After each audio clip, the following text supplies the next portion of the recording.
বিজেপিৰ MLA, বিজেপিৰ candidate আৰু বিজেপিৰ নেতা গুণ্ডাই মিলি বহুত ৰেগিং কৰিছে। 33টা চেণ্টাৰত ৰেগিং চলিছে। তাত নেতৃত্ব লৈছিলে নগাঁও বিধায়ক ৰূপক শৰ্মা ডাঙৰীয়া, ব্ৰহ্মপুৰৰ বিধায়ক জিতু গোস্বামী ডাঙৰীয়া, ভোটাৰ নোহোৱাকৈ ৰূপক শৰ্মা, জিতু গোস্বামী, এজন চালফা সুৰেশ বৰা ডাঙৰীয়া কলে সেইটো ভুল হ'ব, তেওঁ চালফা হয়, এতিয়া আকৌ আলফালৈ পৰিণত হৈছে আৰু তেওঁৰ হাংগু পাংগু চামগুৰি বিধানসভা সমষ্টি বিভিন্ন ভোটিং চেণ্টাৰত কেনেকৈ বৰবাদ কৰিব পাৰিছে। কেণ্ডিডেট ডিপ্লু ৰঞ্জন শৰ্মা কেনেকে প্ৰহাৰ কৰিছে, এইটো কি মানৱতা হয় নেকি? এছপিক ফোন কৰোঁ, এছপিয়েটো আমাৰ নেতা ৰকিবুল হুছেইন ডাঙৰীয়াৰ নাম্বাৰটোৱে ব্লক লিষ্টত ৰাখি থৈ দিছে, যোনটো ৰিঙো নহয়। তাৰপিছত আমি ডিচিক ফোন কৰোঁ, তেওঁলোকে একদম লেহেমীয়াভাৱে এটা ৰিপ্লাই দিয়ে। প্ৰশাসনৰ ওপৰতো আমি আমাৰ যোনটো বিশ্বাস এইটো হেৰাইছো, এছপিৰ ওপৰত হেৰাইছো, পুলিচৰ ওপৰত হেৰাইছো, ডিচিৰ ওপৰতো হেৰাইছো, এডমিনিষ্ট্ৰেশ্যনৰ ওপৰতো হেৰাইছো। সেইকাৰণে আমি নিজৰ যোনটো জাষ্টিছৰ কাৰণে আমি এটা কমপ্লেইন দিব আহিছো। এইখিনি দি 33টা পুলিং ষ্টেচনত ৰিপুলিঙৰ আমি দাবী জনাইছো। আপোনালোকে দেখা হ'ব 23 তাৰিখে আমি জিকিম। ইয়াত কোনো তানজিল হুছেইন বা কংগ্ৰেছ নিজিকে, ইয়াত মানৱতা জিকিব আৰু চামগুৰি জিকিব। আমাৰ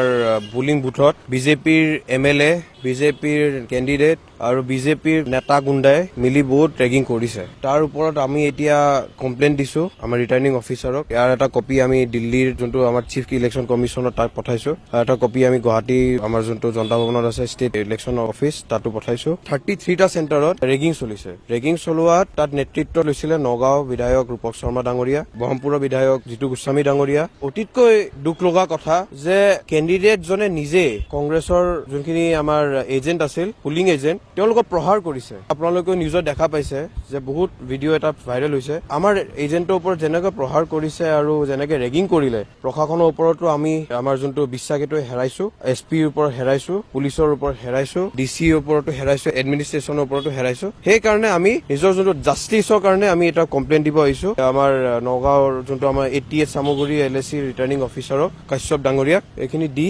33টা পুলিং ষ্টেচনত ৰিপুলিঙৰ আমি দাবী জনাইছো। বাৰম্বাৰ যেতিয়া আমি গম পাইছো যে অমুকটো চেণ্টাৰত হৈ আছে, আমি ডাইৰেক্ট নাম্বাৰটো লিখি পেলাই আমি তাৰ ছেক্টৰ অফিচাৰক ফোন কৰো, তাৰপিছত আমাৰ ইলেকশ্যন অফিচাৰক ফোন কৰো, এছপিক ফোন কৰো, এছপিয়েটো আমাৰ নেতা ৰকিবুল হুছেইন ডাঙৰীয়াৰ নাম্বাৰটোৱে ব্লক লিষ্টত ৰাখি থৈ দিছে, যোনটো ৰিঙো নহয়। তাৰপিছত আমি ডিচিক ফোন কৰো, তেওঁলোকে একদম লেহেমীয়াভাৱে এটা ৰিপ্লাই দিয়ে, যোনটো এজন ডিচি আৰু এছপিৰ সেইটো ৰিপ্লাই হ'ব নোৱাৰে। আৰু মই অফিচিয়েল কেণ্ডিডেট হয় আমাৰ প্ৰধান বিৰোধী দল কংগ্ৰেছৰ, এনেকে এটা ৰিপ্লাই দিয়াটো আমি ভাল পোৱা নাই। তেওঁলোকৰো ওপৰত পুলিচ অবজাৰ্ভাৰত আমি দিছিলো, তাৰপিছত ডিচিৰ ওপৰতো এতিয়া আমি আস্থা হেৰাইছো। সেইকাৰণে নিৰ্বাচন আয়োগৰ ওপৰতে আমি আস্থাটো ৰাখি এই কমপ্লেইনটো দি আহিছো। আচলতে প্ৰশাসনে একপক্ষীয়ভাৱে কাম কৰিছে নেকি? একপক্ষ হয়। আমি বহুত জেগাত দেখা পাইছো ইমান যে কাণ্ড হৈছে। প্ৰথম যদি ক'ৰবাত জিতু গোস্বামী গুচি যায়, অলপ দেৰি পিছতে এছপিৰ গাড়ীখন আহে। সেইটো কি এদিন দুদিন হ'ব পাৰে, সদায় কেনেকে হ'ব পাৰে? আৰু আমাৰ এজন চালফা সুৰেশ বৰা ডাঙৰীয়া কলে সেইটো ভুল হ'ব, তেওঁ চালফা হয়, এতিয়া আকৌ আলফালৈ পৰিণত হৈছে। তেওঁলোকে তেনেকে দাবী ধমকি দিয়ে। যোৱাকালি মই আৰু আমাৰ ৰকিবুল হুছেইন ডাঙৰীয়া আমি নিজে তাত ভোটাৰ হয়, আমি নিজে ঘূৰি ফুৰিছো,